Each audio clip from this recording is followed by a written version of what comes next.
ఇప్పుడు పిల్లలు ఎర్లీగా మెచ్యూర్ అయ్యే టాపిక్ మీద మనం 5 వీడియోలు చేద్దాం అనుకున్నాం కదండి. 2 వీడియోలు ఆల్రెడీ అయిపోయినాయి. ఇది 3వ వీడియో. దీంట్లో కారణాలు డిస్కస్ చేసుకున్నప్పుడు గర్ల్స్ హై ఫ్యాట్ డైట్ తీసుకున్న, ఎక్సర్సైజ్ లేకుండా సెడెంటరీ లైఫ్ స్టైల్ ఉన్న, ఒబిసిటీ ఎక్కువ ఉన్న వాళ్ళకి ఎర్లీగా మెచ్యూర్ అయ్యే అవకాశం చాలా ఎక్కువ ఉంది అని చాలా పరిశోధనలో ఉందండి.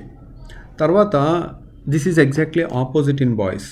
అంటే నేను అనేది ఏంటంటే, లావుగా ఉన్న అమ్మాయిలు అయితే తొందరగా మెచ్యూర్ అవుతారు, లావుగా ఉన్న అబ్బాయిలు అయితే లేటుగా మెచ్యూర్ అవుతారు. అర్థమైంది కదా? సో అబ్బాయిలు చాలా లావుగా ఉంటే వాళ్ళు మెచ్యూర్ అయ్యేది కూడా లేట్ అయిపోతుంది. ఒక పరిశోధనలో తెలిసింది ఏంటంటేనండి, ఒబీస్గా ఉన్న గర్ల్స్ అంటే లావుగా ఉన్న గర్ల్స్లో, లావు అంటే డెఫినేషన్ ఏంటి అంటే 10 కేజీలు ఎక్కువ, వాళ్ళు ఉండాల్సిన దానికన్నా 10 కేజీల కన్నా ఎక్కువ ఉన్నట్టయితే వాళ్ళలో 80% మందికి 9 ఏళ్ల లోపులోనే బ్రెస్ట్ డెవలప్మెంట్ అనేది స్టార్ట్ అయింది. బ్రెస్ట్ డెవలప్మెంట్ అనేది టిలార్క్ అంటారు. సో అది స్టార్ట్ అయిందనమాట ఒక పరిశోధనలో. సో దాన్ని బట్టి అర్థం చేసుకోవచ్చు. అంటే ఎప్పుడైతే బ్రెస్ట్ డెవలప్మెంట్ ఫస్ట్ స్టార్ట్ అవుతుందో టిలార్క్, ప్యూబార్క్, మెనార్క్ అంటారు. అంటే అమ్మాయిల్లో మెచ్యూరిటీ లక్షణాలు ఫస్ట్ వచ్చేది టిలార్క్ అంటారు. టిలార్క్ అంటే breast development, breast buds develop అవుతాయి. తర్వాత ప్యూబార్క్ అంటే ఏంటంటే ప్రైవేట్ పార్ట్లో హెయిర్ డెవలప్ అవటం, అది second part. Third part menarche అంటే పీరియడ్స్ రావటం. ఈ 3 ఈ ఆర్డర్లో జరుగుతాయి. అన్నిటికీ 1 ఇయర్ గ్యాప్ ఉండాలన్నమాట. అంటే ఎగ్జాక్ట్గా 1 ఇయర్ అని కాదు, కొంత అప్రాక్సిమేట్గా చెప్తున్నాను. సో టిలార్క్, ప్యూబార్క్ అండ్ మెనార్క్ అనే ఆర్డర్లో రావాలి. సో ఈ పరిశోధనలో తేలింది ఏంటంటే, లావుగా ఉన్న అమ్మాయిల్లో 80% మందిలో 9 ఏళ్ల లోపలనే బ్రెస్ట్ డెవలప్మెంట్ స్టార్ట్ అవుతుంది అనేది. సో ఆన్ అన్ యావరేజ్ మెనార్కి అంటే మెచ్యూర్ అయ్యే యావరేజ్ వయసు 12 సంవత్సరాల 8 నెలలు. యాక్చువల్గా యావరేజ్, అది హెల్దీ యావరేజ్ అనమాట. దానికి చాలా ముందు జరుగుతుంది. అంటే ఇది ఓన్లీ బ్రెస్ట్ డెవలప్మెంట్ గురించి మాట్లాడుతున్నా. అంటే ఫైనల్ మెచ్యూరిటీ వచ్చేసరికి ఇంకొంచెం ముందు జరుగుతుంది. 80% అంటే చాలా ఎక్కువ పర్సంటేజ్ నేను చెప్పేది. అంటే అందరూ అయిపోతున్నారని కాదు, వాళ్ళు ఎంత బిఫోర్ 9th బర్త్డే అంటే 8 ఇయర్స్ ఫినిష్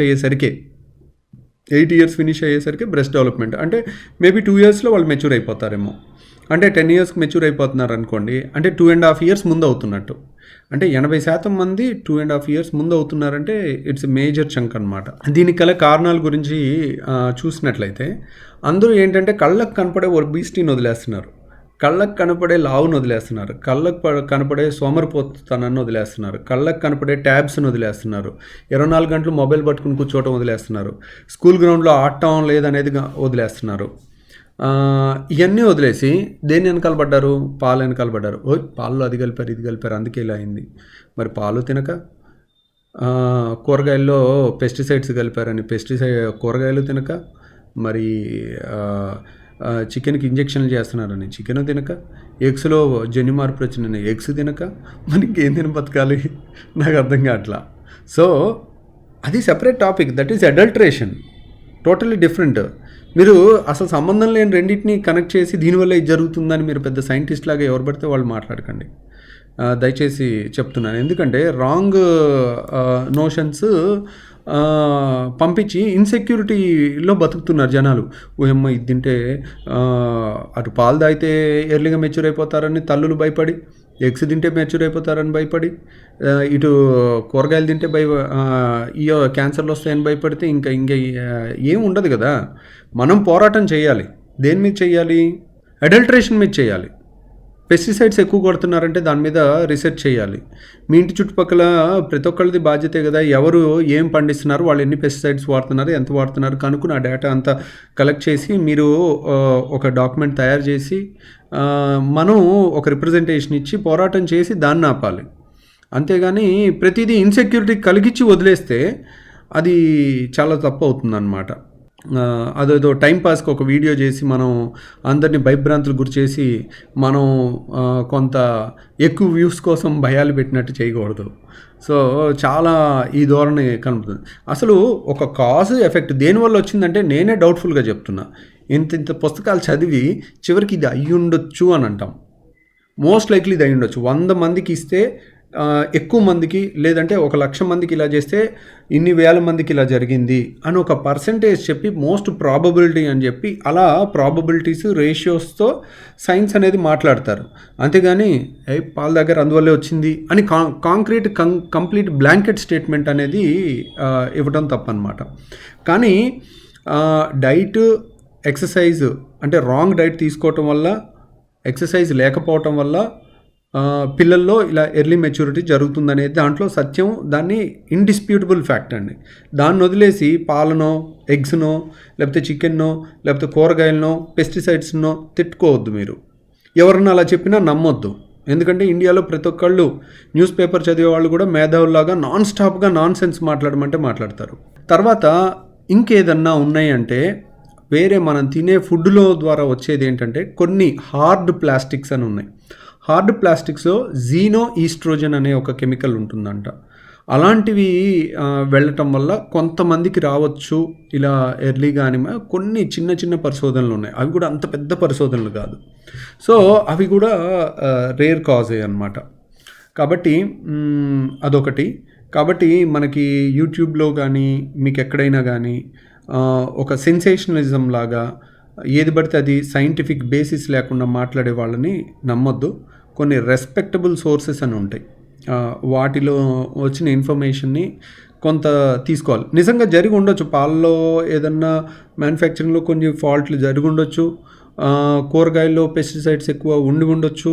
వాటికి పద్ధతిగా ఇప్పుడు అన్నీ మానేసి మనం కూర్చోలేం కాబట్టి దానికి పద్ధతి ఫైటింగ్ ఎలాగా అనేది తర్వాత చూద్దాం. సో వాటిని మన ఫుడ్ని మనం ఎలా బాగుపరుచుకోవాలనేది మనందరం కూడా దానికి ఒక ఉద్యమంలాగా కావాలంటే చేసి దాన్ని మెల్లిమెల్లిగా సాధించుకుందాం, అది వేరే విషయం.